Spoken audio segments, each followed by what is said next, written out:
আসসালামু আলাইকুম রহমতুল্লাহ বরকাতুহু। সম্মানিত প্রিয় মুসলিম ভাই ও বোনেরা, আর ইসলামী টিভির পক্ষ থেকে সকলকে জানাই আন্তরিক মোবারকবাদ। আজকে আপনাদের মাঝে আলোচনা করব 5 ওয়াক্ত নামাজের সময়সূচি, তাহাজ্জুদ সেহরির শেষ সময়, ইফতারের শেষ সময়, নামাজের নিষিদ্ধ ওয়াক্তসমূহ, সূর্যোদয় সূর্যাস্তের সময়সূচি, প্রত্যেকটা জেলা বিভাগগুলো নামাজের সময়সূচি আলোচনা করব। তো আজকে বৃহস্পতিবার 27শে মার্চ 2025 ইংরেজি, 13ই চৈত্র 1431 বাংলা, 26শে রমজান 1446 হিজরি। ঢাকা মতো পার্শ্ববর্তী এলাকার নামাজের সময়সূচি তুলে ধরছি। তারপরে অন্যান্য জেলা বিভাগগুলোর নামাজের সময়সূচিগুলো আপনাদের মাঝে আমরা আলোচনা করব। তো আজকে ঢাকায় মতো পার্শ্ববর্তী এলাকার তাহাজ্জুদ এবং সেহরির শেষ সময় হলো 4টা 46 মিনিটে, ইফতারের সময় সন্ধ্যা 6টা 19 মিনিটে।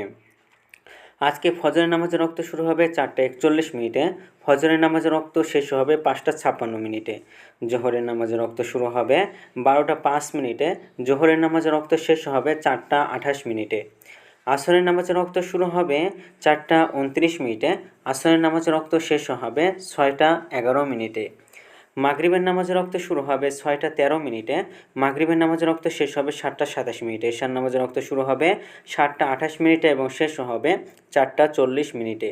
নামাজের নিষিদ্ধ ওয়াক্ত হলো 3টা সময়, সকালে 6টা 58 থেকে 6টা 13 পর্যন্ত, দুপুরে 11টা 59 থেকে 12টা 4 পর্যন্ত এবং সন্ধ্যায় 5টা 56 থেকে 6টা 11 পর্যন্ত। এর মাঝখানে যতটুকু সময় থাকে এই সময়ের মধ্যে আপনারা কোনো প্রকার নামাজ আদায় করতে পারবেন না।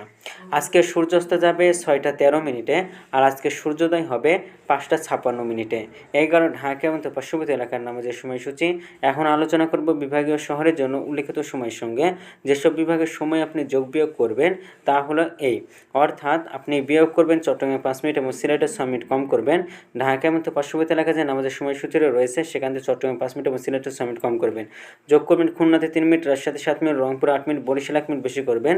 ঢাকা এবং পার্শ্ববর্তী এলাকায় যে নামাজের সময়সূচি রয়েছে সেখান থেকে কয়েকটা বিভাগে বেশি করবেন। আজকের ভিডিওটি পর্যন্ত ছিল, আর এই সূত্রগুলো নিয়েছে আমরা ইসলামী ফাউন্ডেশন থেকে। ভিডিওটি ভালো লাগলে অবশ্যই চ্যানেলটি সাবস্ক্রাইব করে পাশে থাকবেন।